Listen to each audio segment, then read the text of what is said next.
2025. This date became another tragic mark in the history of the air war over Ukraine. An F-16 fighter crashed in the sky, an event that raised more questions than answers. What really happened? What forces clashed in the sky? And how will this loss affect the course of the entire conflict? Let's remember, in the summer of 2020, the fourth year, the long-awaited F-16s appeared in the skies of Ukraine, Western Falcons, a symbol of hope for a turning point in the air. Where the enemy had dominated for a long time, Ukrainian pilots, who had undergone intensive training, took on the most difficult tasks: intercepting missiles, air battles, supporting ground forces. But each sortie on an F-16 is a huge risk. The sky over Ukraine is one of the most dangerous in the world, saturated with air defense fighters. The loss of each such aircraft, and especially the pilot, is a severe blow. On the morning of April 29, 2025, alarming rumors were officially confirmed. The Ukrainian Air Force reported the death of 26-year-old Captain Pavel Ivanov. The pilot died while performing a combat mission on F-16 fighters. President Volodymyr Zelensky expressed condolences to the family, noting the heroism of the Ukrainian pilots. The news spread instantly. Ukrainian world media, social networks. As often happens in the course of events, inaccuracies appeared, for example, in The Age. The Russian side expectedly announced the destruction of the aircraft on its own. The Ukrainian command confirmed the loss promptly, but refrained from hasty conclusions about the causes. A special interdepartmental commission was created. The crash site, mission details. This information remains closed. Military secrets and the need for a thorough investigation. But a shadow of the past inevitably surfaced in the information field. In August 2024, Ukraine already lost an F-16. Then he died. Alexei Meziev, known by the call sign Monfish. And then one of the most discussed versions, although not officially confirmed, was the so-called friendly fire. There were assumptions and even direct statements from individual politicians that Mesa's plane could have been shot down by the Ukrainian Patriot air defense system.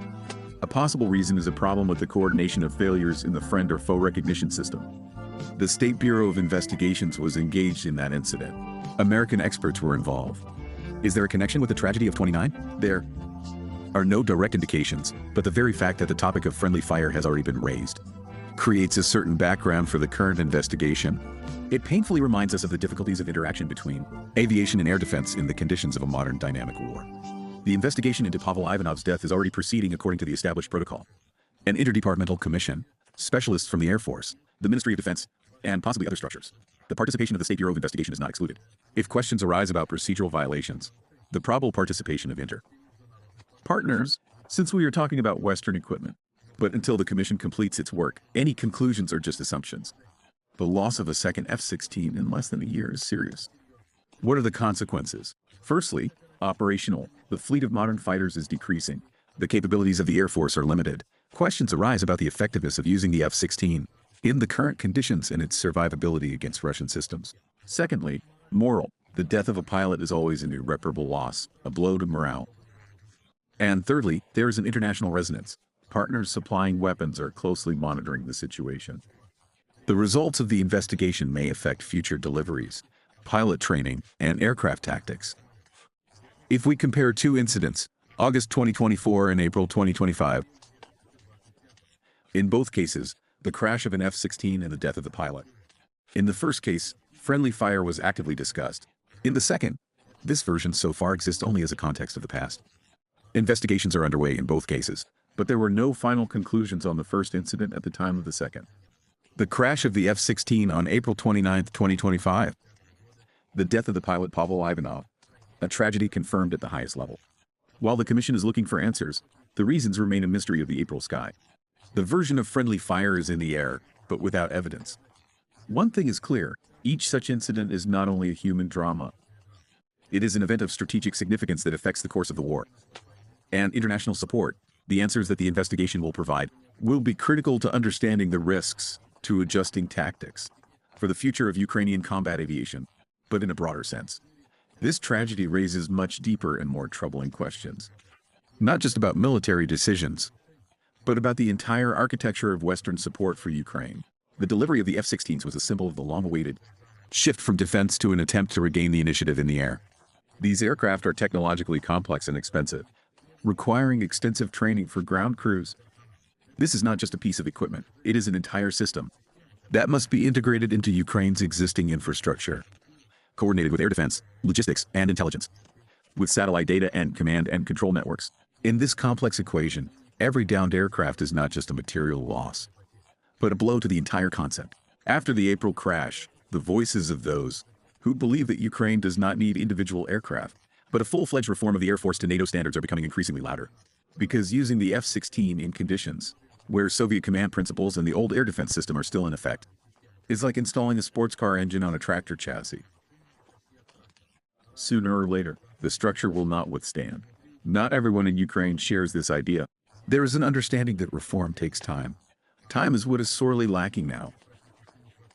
At the front, every day can change the map of military operations. While the reforms are not completed, pilots fly in conditions where any failure can cost lives. And then, reputational consequences.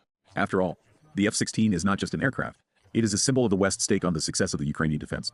Their destruction is a picture that Russian propaganda broadcasts on all possible channels. Following the tragedy of April 29th, NATO began new discussions, not only about how to supply the aircraft, but also about whether to increase their numbers.